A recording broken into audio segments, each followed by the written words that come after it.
Hello everyone and welcome to episode 78 of Let's Play Diablo 2. We are creeping closer and closer to episode 80 and we will reach that before we reach Bale. And we're going to enter the frozen tundra. And there's a waypoint in the frozen tundra, so let's get started. Yeah. I wasn't expecting this. Holy shit, it's bright. Well, we're no longer in the caves. Yeah, true. I know you missed these guys. Oh, these motherfuckers. Oh my god.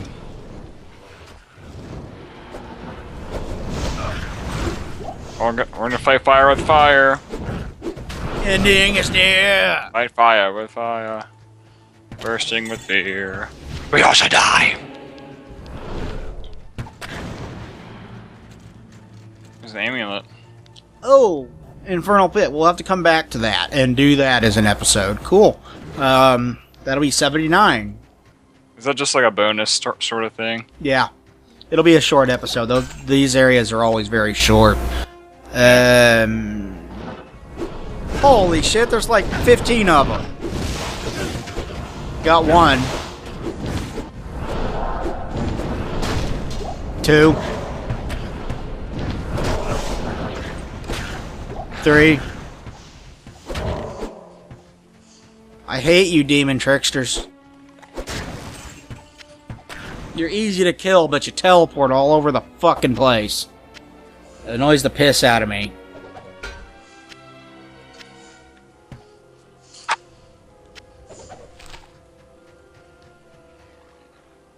Morningstar. Blade Talons. Yeah, we were talking about the old YouTube before they got bought out and shit. Yeah. Before Google bought it and went balls out with the copyright claims all over the fucking place. You used to be able to post whatever the fuck you wanted on YouTube back then. It was like the wild freaking west of YouTube.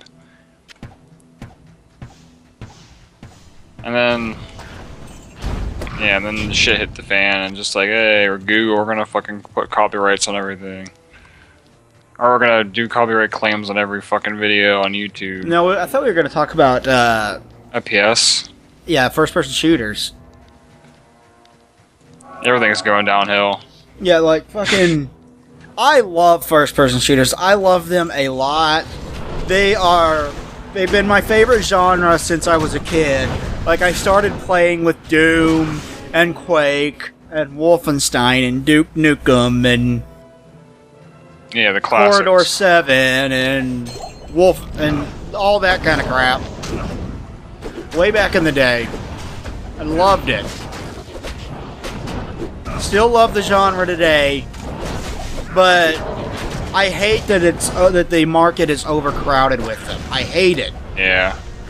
Ever since Call of Duty kind of got extremely big for what it was, and that's when everything kind of started to go in favor of FPS for pretty much everything in the mainstream market.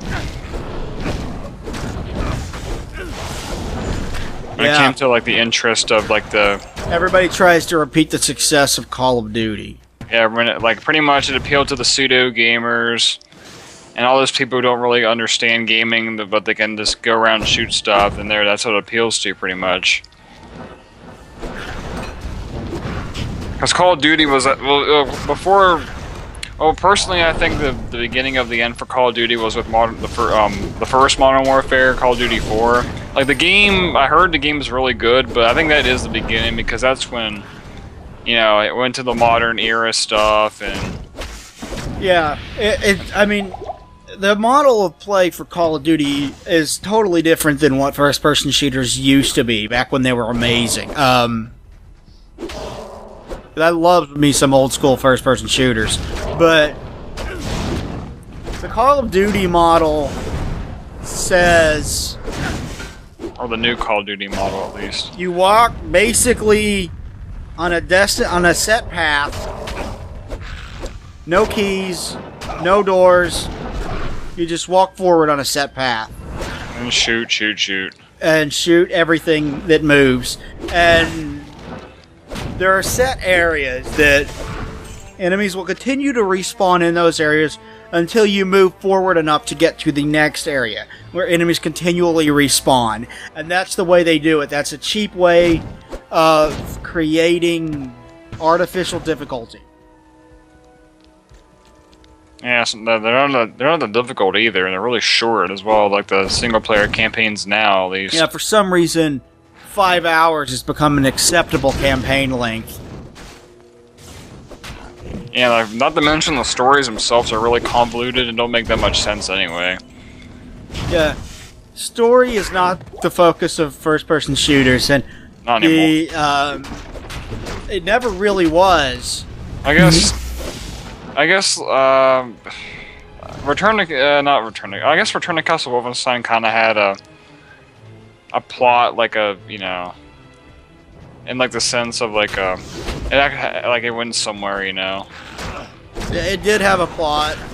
It didn't take its plot too seriously, which is another sin that... Oh, by the way, we need to go back. We need to backtrack and get the waypoint over here. It didn't take its plot too seriously in that it...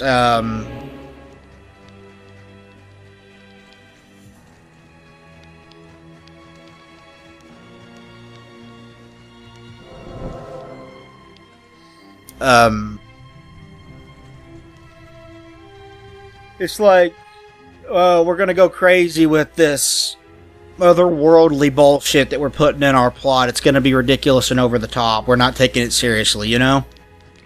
And that's fine. Call of Duty and all these other ones take themselves so seriously, and they're written by people that have no idea how to develop characters or write stories. Especially Call of Duty. What Call of Duty does is it takes the Roland Emmerich approach, where it's like, hey, look at this shocking imagery.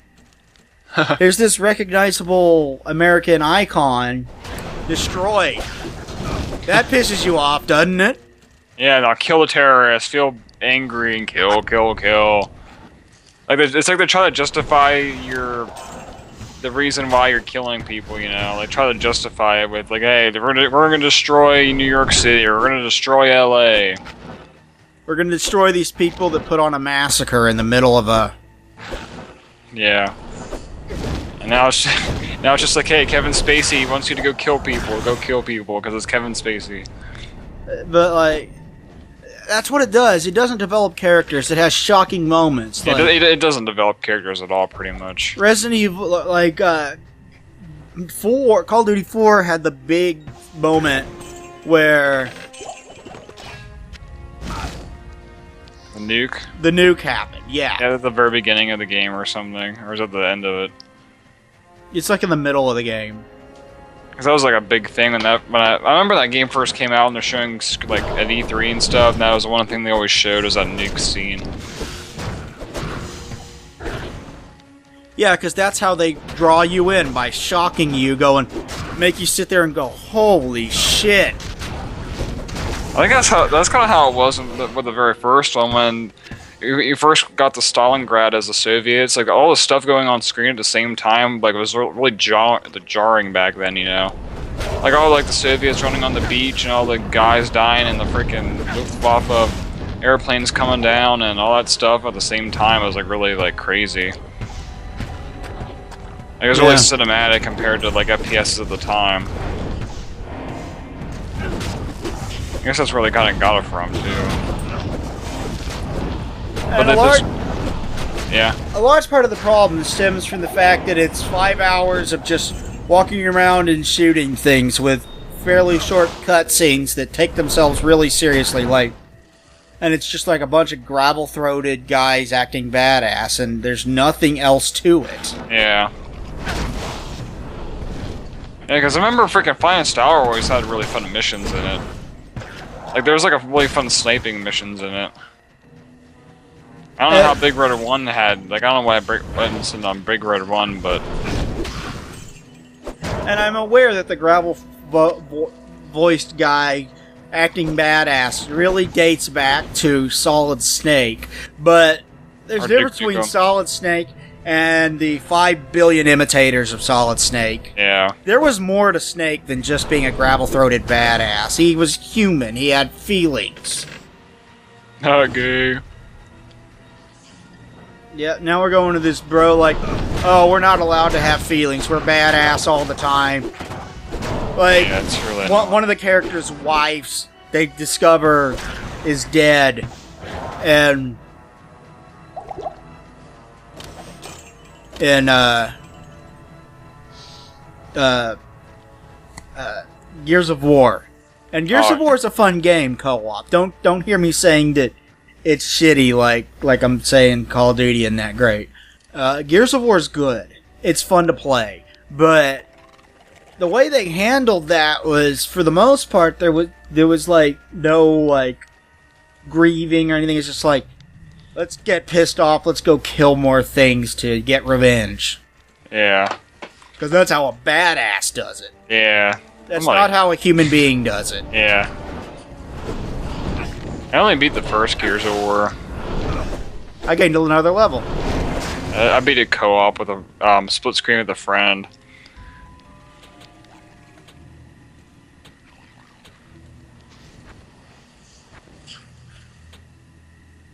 It's not a bad game by any means. It's decent.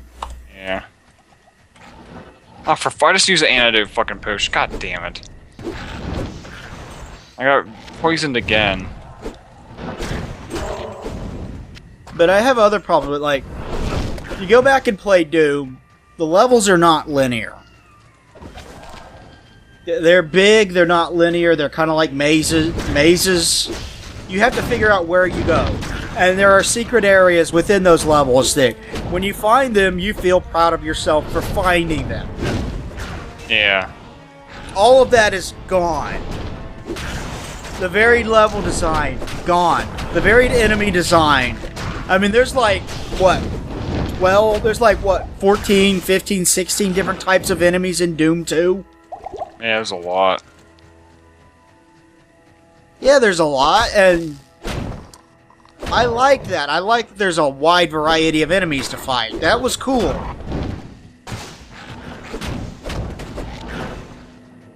Well, at least the new Wolfenstein is like pretty much that, but next gen. So there's no need to worry about something like that sort of thing with that game, because it's really cool. Like, there's secret areas. The levels aren't linear, because you can actually like go through different paths, and there's different items in each of those like different paths you can take and stuff.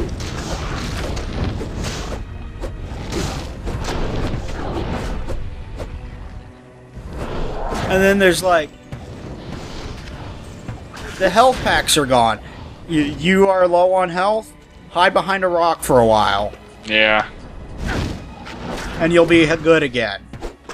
Health packs make way more sense than that. Like, at least you get like this pack of bandages where you fucking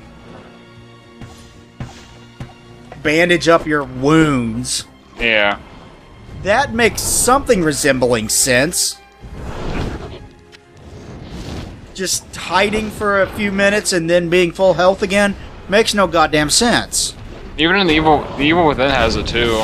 Like it heals like a very little bit when you stand still. And the whole, I am low health, I have to be very, very careful with my ammo and my shots and staying out of sight and all that kind of crap that you used to have to do in first-person shooters. The really challenging portion of the game, gone. You don't do that at all. Yeah. Oh my god, fucking poison. Motherfuckers.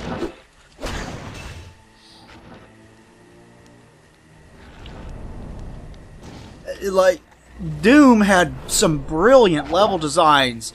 Like, it would put you in situations where, at first glance, you would go, this is fucking impossible. There's no way I'm getting through this. But there was always a way. And another thing that I miss is carrying multiple weapons. Oh yeah. Oh, like a lot of weapons. Not like more than freaking 2 at least. More than 3. Like, a shotgun, a fucking machine gun, and a sidearm, you know? Yeah.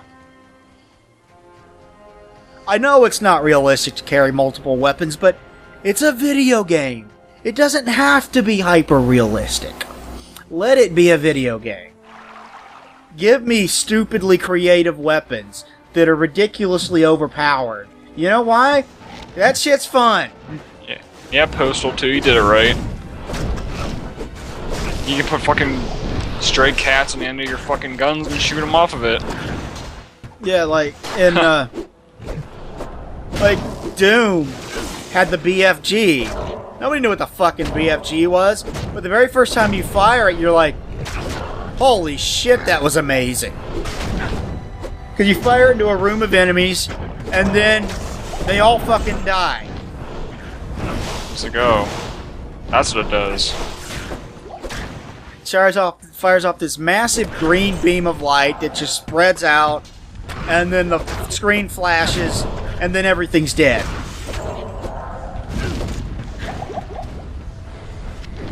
And it's amazing. It's only using Quake 3. It's amazing. Like, you don't get weapons like that anymore. It's like Call of Duty, what does it give you? Shitloads of realistic machine guns. Machine guns that actually exist.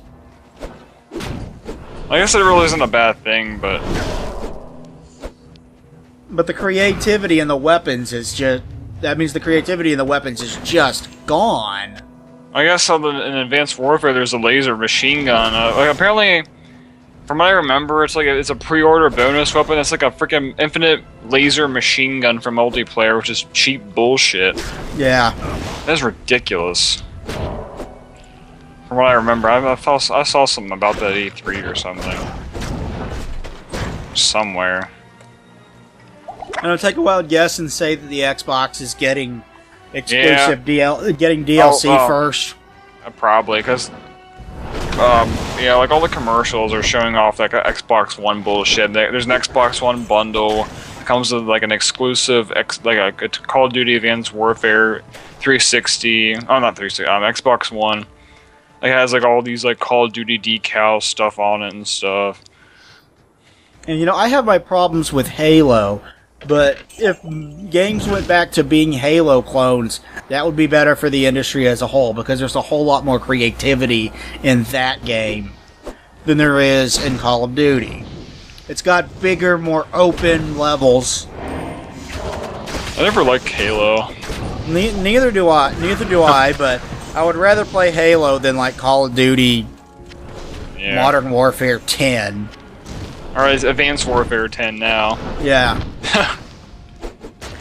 I'm still pissed off that Halo 2 won Game of the Year on GeForce Thing in 2005. Like it beat Resident Evil 4 that year, and I was like, I remember watching that on TV when they showed it, and I was like, oh my, I was so pissed at the time.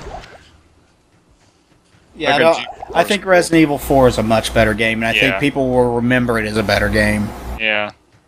The game that, I mean, it was a game changer, really. Yeah, definitely.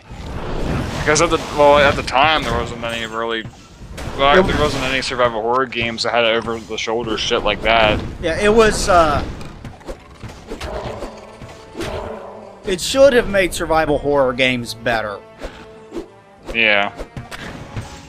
Because it pretty much like really inspired Dead Space's gameplay style and Dead Space is I mean, call it Resident Evil 4 in space if you must, but it's still a really, really fucking good Resident Evil 4 in space.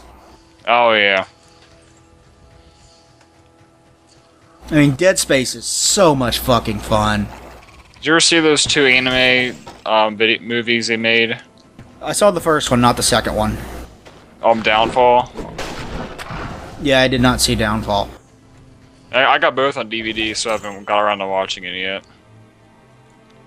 Got them for like bargain prices at FYE. There was like a sale going on, like pre-owned or whatever, and if you bought 3, get 1 free or something. Well, we're done with this episode. Sweet. Yeah, end of rant. Yeah. First-person shooters, the best ones don't get really popular nowadays. And multiplayer has taken over, and that pisses me off, because it means the single-player campaigns are left to bare minimum effort, 5-hour-long bullshit. And then Wolfenstein's over there like, hey, I'm over here, guys. Yeah, and it's made so many changes to what was good about the genre in the first place. Like, most of that is just gone. And we're left with something that could have been done as an on-rails shooter. Call of Duty could have been done as an on-rails shooter. You don't even need to move, just frickin' aim and shoot. Yeah, it's not first-person shooter so much it is military gun porn. Pretty much. And as a fan of first-person shooters, that shit pisses me off to no end. Anyway, thank you everybody for watching this episode of Let's Play Diablo 2. Please like, comment, subscribe down below. It would be greatly appreciated. We will talk to you guys next time. Thanks everybody, bye. Cheers.